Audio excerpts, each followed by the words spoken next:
Hello, welcome to Ken Studies CAPF AC 2020 का GS paper 1 through MCQ में आज हम क्विज नंबर 59 का सॉल्यूशन देखेंगे। इसमें आपका फर्स्ट क्वेश्चन है the product of conductivity and resistivity of a conductor. तो कोई कंडक्टर है, उसका कंडक्टिविटी और रेसिस्टिविटी का जो प्रोडक्ट होता है, तो वो प्रोडक्ट किस पे डिपेंड करता है? तो ये आपका जो है depends on pressure applied. No, pressure applied पे ये डिपेंड नहीं करता है। Depends on current flowing through conductor. अब इसको हम देख लेंगे, ठीक है। Is the same for all conductors, ठीक है। तो ये जो आपका होता है is same for all conductors, तो ऑल कंडक्टर्स के लिए ये आपका इक्वल होता है।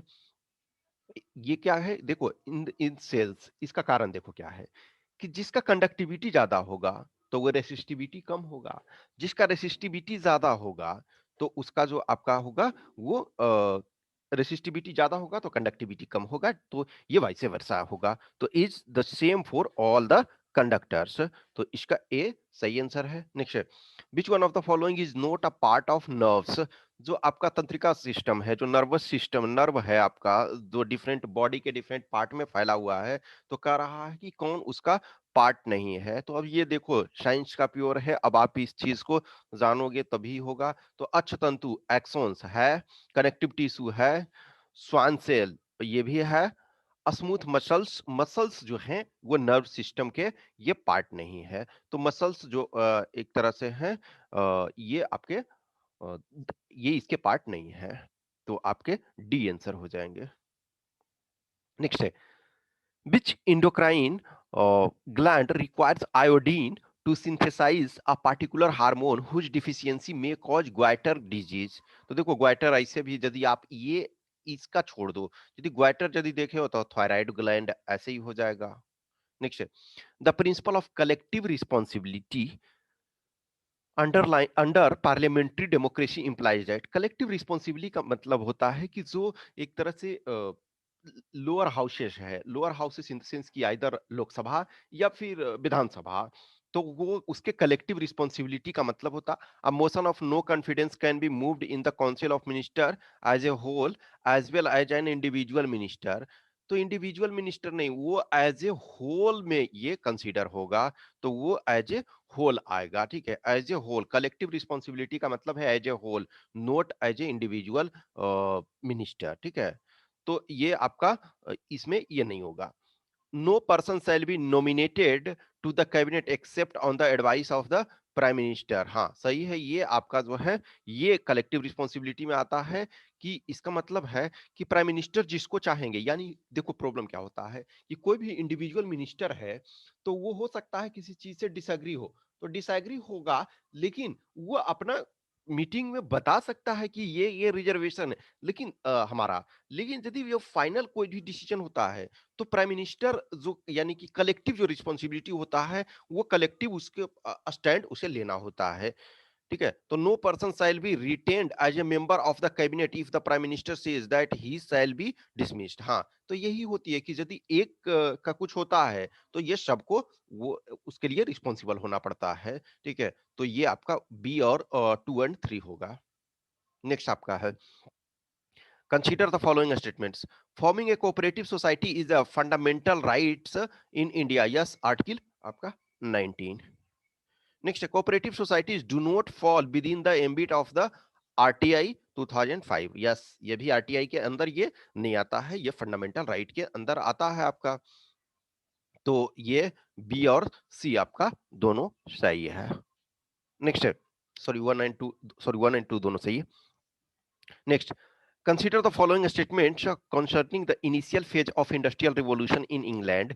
तो इंग्लैंड में जो इनिशियल फेज में इंडस्ट्रियल रिवॉल्यूशन हुआ, तो England was fortune in that coal and iron ore were plentifully available to be used in industry. Yes, क्योंकि देखो इनफैक्ट जर्मनी का रूर एरिया जो है उसको भी ये कहा जाता है कि वहां का मेन सेंटर क्यों? क्योंकि वहाँ जो इनिशियल टाइम में कोल और आयरन ये सबसे इम्पोर्टेंट कंपोनेंट थे और वो ब्रिटेन में उस समय प्लेंटिफुली अवेलेबल थे, तो वो हो पाया, ठीक है? Until the 18th century there was a scarcity of usable iron. Yes, ये भी था। तो अब देखो यूजेबल आयरन का स्कार्सिटी था और इसको इसने बनाना शुरू किया, तो कहीं न कहीं ये इसका फ़ायदेमंद में रहा। तो ये सॉरी यहाँ ये इसको 2 कर लेना, ठीक है? ये 2 तो 1 एंड 2 बोथ आर करेक्ट। ठीक है? तो ये आपका हो गया 1 एंड 2 बोथ करेक्ट, तो सी आंसर हो गया। नेक्स्ट है, who gifted the Badshahnama to King George in 1799? तो देखो एक चीज ये है 1799 में ये किया, ये टाइम भी आपको देखना। अबुल फजल बहुत पहले, इस टाइम से बहुत पहले पैदा हुए, तो ये गलत हो गया। अब्दुल हमीद लाहौरी, अभी देख लोगे। विलियम जोन्स, तो ये अवध के नवाब जो थे, नवाब ऑफ अवध ने इसको गिफ्ट किया था। ये एनसीईआरटी से डायरेक्ट है। Next, what is the theme of the award given to meritorious men in the Mughal court in the form of a robe of honour that was once worn by the emperor? ये term आपको ये जानना चाहिए। तो इसको खिलत बोलते थे, यानी कि यदि देखो कहा ना कि बादशाह खुश हुआ, तो बहुत बार देखते होगे मूवी सीरियल्स ये सब में कि या तो अपना अंगूठी दे दिया, कभी कभी अपने गले से चेन दे दिया निकाल करके, कुछ दे दिया। तो वो चीजें तो था कि मेरिटोरियस मेन को, यानी कि जिसने एक अच्छा सर्विस किया है, तो मुगल कोर्ट में उसको एक रोब ऑफ ऑनर प्रदान किया जाता था। उसमें जो बादशाह ने जिन कपड़े को कभी पहना है, वो उसे गिफ्ट किया जाता था, तो उसे खिल्लत कहते हैं। देखिए, consider the following statements concerning the Russian Revolution. The Bolsheviks believe that in the repressive society like Tsarist, इसको जारिस्ट पढ़ते हैं, Tsarist Russia, the party should be disciplined and should control the number of its members. तो ये जो आपका है first statement सही है कि बोल्शेविक और मेंशेविक दो होते थे। बोल्शेविक का मतलब है मेजॉरिटी और मेंशेविक का मतलब माइनॉरिटी, ये है। तो बोल्शेविक बिलीव्स की that in a repressive society like Tsarist Russia, the party should be disciplined and should control the number of its members. Yes. The Mensheviks believe that the party should be open to all, as in Germany. देखो, Bolshevik के पास बहुत सारे members थे, तो ये इसके पास already बहुमत थे, तो वो चाहते थे कि बस कंट्रोल्ड में रहे, डिसिप्लिन में रहे। मेंशेविक के पास मेंबर्स कम थे, ये सोचते थे ना कि जितना ज्यादा से ज्यादा मेंबर हो सकते हैं, तो ये सी हो जाएगा। नेक्स्ट आपका, which of the following sedimentary rock is organically formed? तो ये ऑर्गेनिकली फॉर्म्ड है वो चाक। नेक्स्ट है, the lowering of bank rate by the reserve bank of India leads to. तो देखो बैंक रेट जो है यदि उसे लोअर किया जाता है, तो लोअर करने का मतलब है कि जो बोरोइंग रेट होगा वो कम होगा, तो बोरोइंग रेट कम होगा तो बोरो ज्यादा होगा मार्केट में। तो क्या होगा कि मार्केट में अधिक लिक्विडिटी होगा, अधिक करेंसी होगा, तो ये आपका more liquidity in the market. In fact ये जो इसका टोटल उल्टा है, no change in the liquidity. कैसे नहीं चेंज होगा? Mobilisation of more deposits by commercial bank, no mobilisation of more deposits by commercial bank. देखो अब इस चीज में ये कह रहा है कि अधिक जो संग्रहित कर लेते हैं, नहीं इनफैक्ट जो है अधिक लोग पैसे बोरो करेंगे, ठीक है। नेक्स्ट है, an artificial satellite orbiting around the earth does not fall down, this is so because the attraction of earth कह रहा है does not exist at such distance. No in fact देखो जो आपका है अट्रैक्शन, फोर्स ऑफ अट्रैक्शन है जो basically gravitational force वगैरह, तो वो हमेशा लगता है भले वो उसका क्वांटिटी कुछ भी हो। तो ये तो गलत ऐसे ही हो गया। Is neutralised by the attraction of moon, no attraction of moon से नहीं। Provides the necessary speed for its steady motion, speed नहीं एक्सीलरेशन होता है। Provides the necessary acceleration for its motion, तो ये आपका डी हो जाएगा। नेक्स्ट है, salinisation occurs when the irrigation water accumulated in the soil evaporates leaving behind salts and minerals. What is the effects of salinization in the irrigated land? तो देखो salinization होगा तो एक जो सॉल्ट का लेयर ऊपर बैठ जाएगा, तो वो जो क्या होगा कि जो वाटर है, वाटर फिर एयर, ये जो मिट्टी में जाने में इसमें बहुत प्रॉब्लम क्रिएट होगा। तो ये आपका क्या होगा, it greatly increase the crop production, no it makes some soil impermeable. Yes, ये होगा कि जो वाटर वगैरह है, एयर वगैरह है, तो वो मिट्टी में जाने से उसको रोकेगा। तो ये it makes some soils impermeable. देखो अभी देख लेते हैं, it raises the water table, no it fills the air spaces in the soil with water. No, ये इनफैक्ट ये इम्परमिएबल बना देगा, तो इसमें प्रॉब्लम होगा जाने में। तो ये आपका बी हो गया।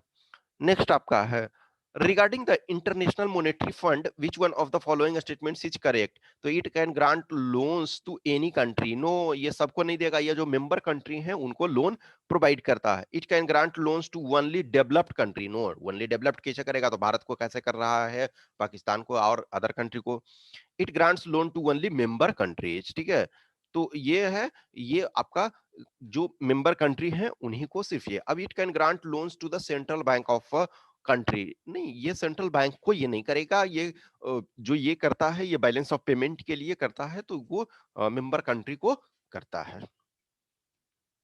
नेक्स्ट है according to Koppen climate classification the letter code CFA denotes. तो सीएफए डिनोट्स किसको करता है, देखो ये चीजें ना कोपेन का क्लाइमेटिक क्लासिफिकेशन, आप इसको रट्टा लगा लेना, हो मोस्ट प्रोबेबली है एक क्वेश्चन ये इससे आजकल ये कभी कभी आ रहे हैं, तो इस चीज को रट्टा लगा लो। तो इसमें क्या होगा, ह्यूमिड सब ट्रॉपिकल क्लाइमेट। नेक्स्ट आपका विच one of the following statements about the Suez canal is not correct. तो देखो Suez canal was constructed in 1869। Yes, starting 1850s के डेकेड में ये हुआ, 1869 में ये बन गया। It links the Mediterranean Sea and Red Sea, सही है ये। It has 6 lock system and ship crosses the different levels through these locks. No, ये जो है इसमें लॉकिंग सिस्टम नहीं है, ये free flow of sea water, जो मेडिटेरेनियन सी और रेड सी है तो free flow of sea water के कारण ये होता है। तो it has given Europe and new gateway to Indian ocean. Yes, सही है। इनफैक्ट इसके बनने से जो क्या हुआ, स्वेज कैनाल के बनने से इंडिया का जो ब्रिटिशर्स मान के चलो आ रहे थे, तो उनका जो डिस्टेंस था वो बहुत कम हो गया। Otherwise Cape of Good Hope होकर के आती थी तो बहुत लंबा लगता था, तो इसमें लॉकिंग सिस्टम नहीं है, फ्री फ्लो होता है। तो सी इसका आंसर हो गया। Next, who among the following are two civil servants who assisted the constituent assembly in framing the constitution of India। तो ये जो टू अपने थे, देखो एक तो sir B N R Rao थे, लेकिन के एम मुंशी इसमें नहीं थे, तो ये वाला इसके कारण हट गया, इसमें ये नहीं है। तो देखो B N Rao and sir S N Mukherjee, तो ये आपके सर बी एन राव और एस एन मुखर्जी ये दोनों सिविल सर्वेंट थे जिन्होंने अहम भूमिका ये निभाया। तो ये आपका जो है सी हो जाएगा। नेक्स्ट आपका है which member of the constituent assembly proposed the resolution that the national flag of India be a horizontal tricolor of saffron, white and dark green in equal proportion with a wheel in navy blue at the center। तो ये J L Nehru, Jawaharlal Nehru ji ने ये काम किया। Next है certain bills cannot be introduced or proceeded with unless the recommendations of the president is received, however no recommendation is required in some other cases, in which one of the following cases such recommendation is not required। तो करा कि इसमें president का prior recommendation require नहीं होता। For introduction of bills and for moving amendments relating to financial matter. Yes, financial matter के संबंध में जो भी बिल होता है वो अमेंडमेंट होता है, तो उसमें प्रेसिडेंट का प्रायर रिकमेंडेशन रिक्वायर होता है, तो ये आंसर नहीं होगा। For introducing for introduction of a bill relating to formation of new states or of alteration of areas of existing state, तो इसमें भी प्रेसिडेंट का प्रायर रिकमेंडेशन होता है। और कहीं ना कहीं जैसे देखो जिस स्टेट का एरिया चेंज होता है या बाउंड्री चेंज होता है या फिर स्टेट का बाइफर्केशन किया जाता है या कुछ भी, तो उस स्टेट के लेजिस्लेटिव असेंबली जो है वहां ये बिल को भेजा, वो इसको प्रपोजल को भेजा जाता है। अब वो सेंटर यानी कि पार्लियामेंट है, वो माने या ना माने यहाँ, लेकिन उनको भेजा जाता है। For moving of an amendments making provision for reduction और एबोलिशन ऑफ एनी टैक्स, तो ये इसके लिए प्रेसिडेंट का जो प्रायर रिकमेंडेशन नहीं जरूरत है, तो आपका आंसर सी ही हो जाएगा। ये तो आंसर सी हो जाएगा। नेक्स्ट है for introduction of a bill और moving of an amendment affecting taxation in which states are interested, तो इसमें प्रायर रिकमेंडेशन रिक्वायर होता है, तो सी इसका आंसर हो जाएगा। नेक्स्ट है consider the following statements about the first session of the Indian National Congress. तो it was held in Bombay in 1885। Surendranath Banerjee, तो ये सही है, पहला जो सेशन हुआ था, Surendranath Banerjee could not attend the session due to the simultaneous session of the Indian National Conference. तो इंडियन नेशनल कॉन्फ्रेंस जो था इसका प्रेडेसेसर था। इसके पहले यानी इंडियन नेशनल कांग्रेस के पहले इंडियन नेशनल कॉन्फ्रेंस स्थापित किया गया था।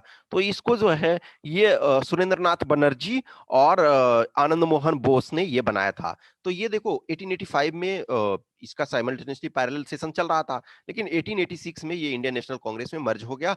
तो ये आपका इसको ये मर्ज कर दिया गया कांग्रेस में। तो सी इसका हो जाएगा, दोनों स्टेटमेंट सही है।